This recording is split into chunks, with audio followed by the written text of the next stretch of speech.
Well, here we go. Say what, Chandler, you're up first. Shams is reporting, of course he is, that Jimmy Butler is says that the Warriors are the best organization he's ever been a part of, and things are just different in San Fran. Enough so that he's staying late after practice and just hanging out.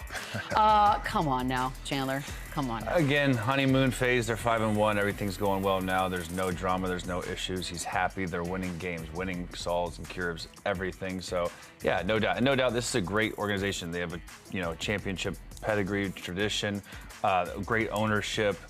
Steve Kerr's got to be a ball to play, a breath of fresh air for him to play with or play for. So I believe him, but I just do think it's super early and things are going their way right now. So there's no issues. Let's see how long this can sustain. I hope it sustains because they're fun and the league's good when they're good. But this is like a cringy moment when your buddy's on his second wedding marriage and he's like, love of my life. You're like, hold up. Didn't you say that? Yeah, you said that a couple years ago about the last wife. Yeah, this feels weird to me. A little early, a little premature, but I will say on the outside looking in, competing with these guys, and Boogie can attest to this, he's been a part of that organization.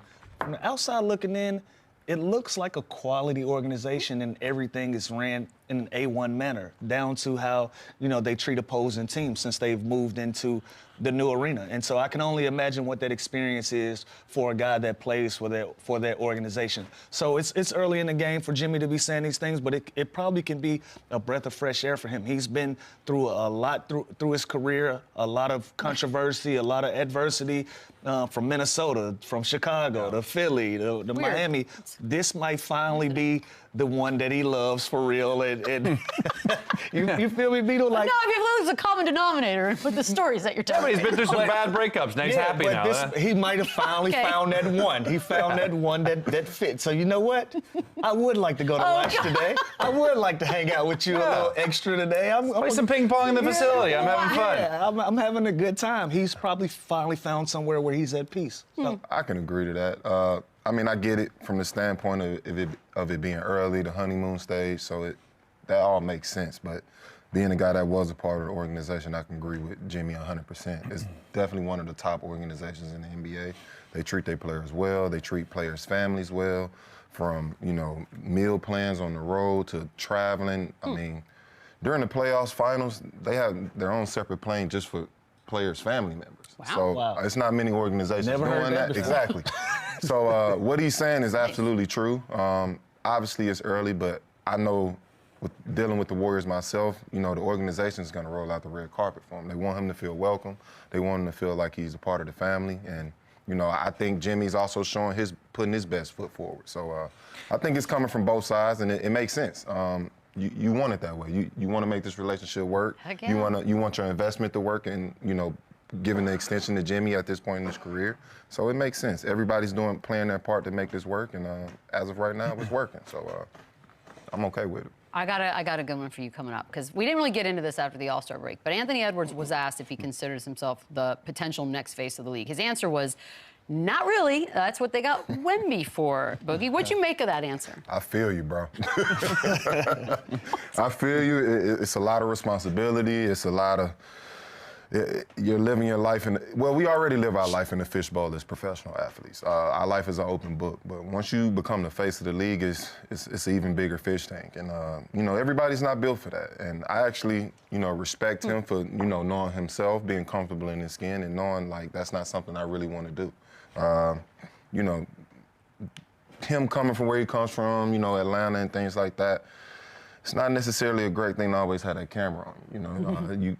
Sometimes you like to clock out of work and let your hair down and be yourself. So, being the face of the league, that's not always the easiest thing to do. So. I hate it. I absolutely hate it. The answer, or I hate it. I hate the answer. I hate the position. But I'm coming from a different place. This is my little brother. He from our city. Like we champion him.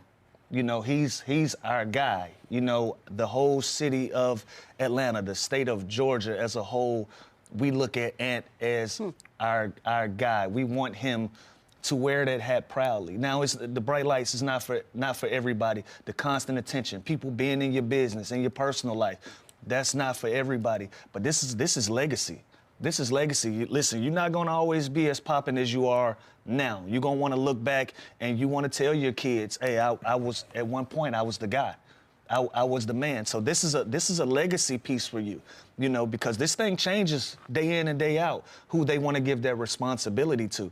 You have a window to be the face of this league, and then that window goes to the next guy, and it may not come back around. And so sometimes you get older in your career and you look back and you get humbled by those experiences because the attention and the money and all of those things isn't the same. Now, again, this is his path. I'm speaking as a fan.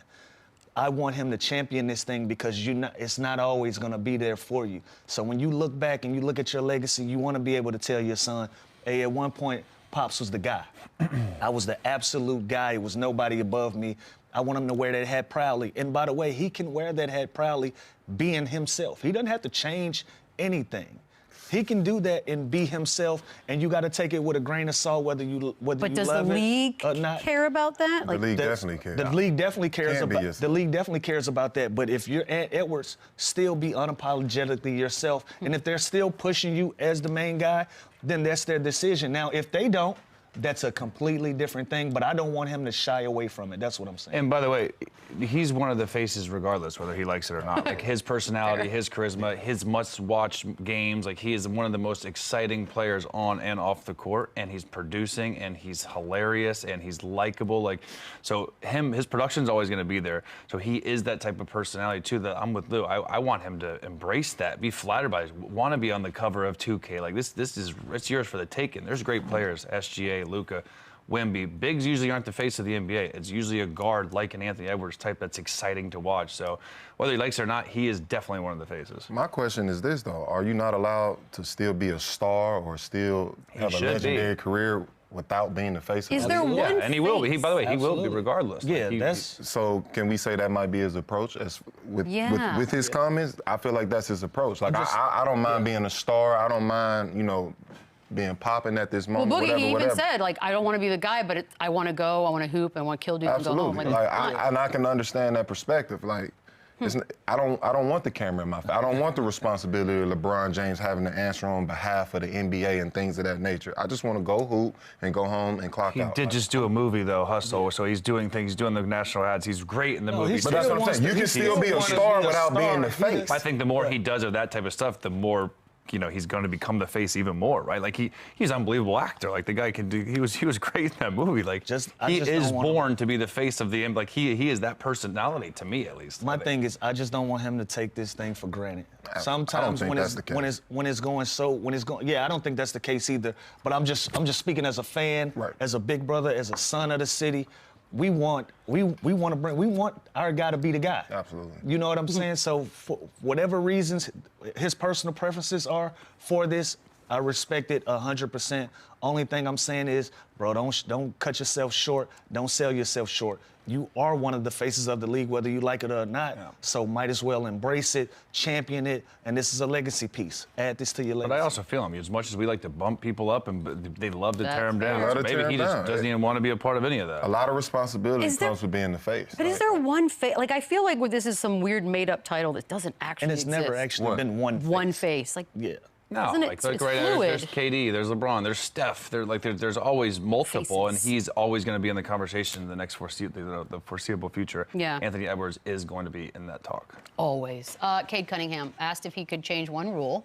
What would it be? His response: if you challenge a call, the ref that made the call can't be there to review that call. All right, Chandler, you're laughing. What do you think? I mean, it's funny, but like, it's not like that ref that made the call has the say, right? They send it to the tower, they send it to headquarters, so there's people that can override the guy.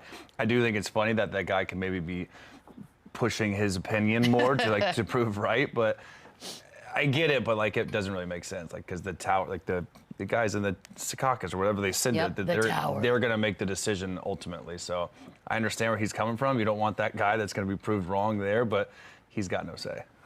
Okay. So I agree. I mean, it's kind of pointless. It's funny. Well, there's more ref talk because I mean, clearly everybody's thinking about it at all times. Because Steph also said the one thing he would change. I want to see the refs' grading system probably. Let that be more public, the same way our stats are shown. I agree. You agree with that one, Boogie? I agree totally. I feel with as much power that they have in this game, they should have to go through the same critiques and the same fan interaction that we have to deal with on a good night or bad night. I think they deserve the same treatment. And I feel like the results of that it'll be a better understanding between player and ref. I think that player and ref relationship will become better if we're both experiencing the same type of reaction. So I do feel they deserve it. Baseball does it. What's the problem? Well, think about this. So Draymond Green he's got a rep, right, of getting texts or having. Why doesn't Tony Brothers have a rep for giving the most? Why doesn't the fans and the media know that as much as they know about the players? Because my position stays the same. Once you create that environment, once you start critiquing somebody and grading, you have to give them an opportunity to defend themselves. Once you give referees an opportunity to defend themselves, you're starting to create personalities in the referee world. They already are. Right. So don't give them a microphone. I didn't say give them a microphone. You know I just what I'm want them saying? to be held accountable. Absolutely. But again, if you grading a guy, what's the next natural thing you got to do? So what did you think about your grade? Or do they get suspended if they get so many wrong calls? Now you giving them they a get microphone. demoted, so I think. Yeah. Now you taking somebody like a Tony Brothers from here to there because he knows after the game, I got to talk to media. But I'm okay with that as well because if they are good ref, if they are doing the right things, they deserve that. Yeah. I'm okay with that. It's the guys that ruin the game and then they go and hide behind somebody's hand and it's all good. All I'm saying is if players are held to a certain standard, I feel like, and we hold this much power, I feel like a referee should. They kind of have more control than the players too, so they should be judged. In a way, they do. That's the part I agree. Hold them accountable, but again, we already feel like, hey, bro, what we say to a referee? Hey, nobody paid to watch you ref, bro. Right. So the moment that you give them this platform to speak, some of them guys are going to take that. But why do you think they're going to speak? It's just that we're going to get to know. Right, but at what point what's the point of having a grading system if you don't have a checks and balances? But baseball does it, and I'm not listening to umps talk ever. Okay. I feel like they can do that. I'm not aware of that. I just feel like it'd be better to make either the players, the coaches, the fans know, okay, this ref going in, he's got a quick whistle. This guy leads the league in texts. You know what I mean? It should be more public, like Draymond's public, like Boogie's public for getting a lot of texts. Why isn't it Scott Foster known for giving the most texts? But again, when Boogie has a bunch of texts or Draymond or whoever, we speak to them about that. We don't actually. We don't. We don't. And if you speak about it, you get another text. Exactly. If you actually talk about it, you get fined for it. So it's the same thing. It ain't you get fined for it. It's a matter of what you say. Is it the delivery? If I disagree with the refs, if I disagree with the calls, I get fined for it. But what I'm saying is you have that platform to disagree. I don't want them to have a platform to say anything. And I feel like if you do that, you have to create an atmosphere where you're asking them, so I don't even want that. Are they nasty? Are they terrible sometimes? Absolutely. But giving them a face or a name, I don't think that helps. Whose record would you want to see most, ref? I mean, you guys are done playing, so we can say Scott Foster and Tony Brothers. Everybody? Tony Brothers. I like Tony. I find him wildly understood. Tony. Yeah, he's funny, but he's also he talks trash back to players. Listen, we played the game different, but what do you want me to say? Tony Brothers would beat Stephen A. Smith if we gave him a microphone, though. He would love it. He would embrace it. And that's my issue because he still got to go out there and referee. So now instead of just the star players, of course, you got star referees too. Yeah, that's not even. They're walking in the tunnel. They're walking in the tunnel with headphones on. Yeah, well, they got a check mark on the ground. They start selling their jerseys. They sell their shirts. Ridiculous with this. They sell their shirts. Selling whistles. They auction off their whistles. Custom whistles. Auction off their whistles. They start wearing big chains on the inside, walking in. Iced out They whistles. would be feeling themselves. Straight. No, thank you. Wow. No, thank you. The whistle thing. We're going to take a quick break. We will have more on it back when we return. Why do you think that would be run it back, run it up, run it back, run it up, run it back.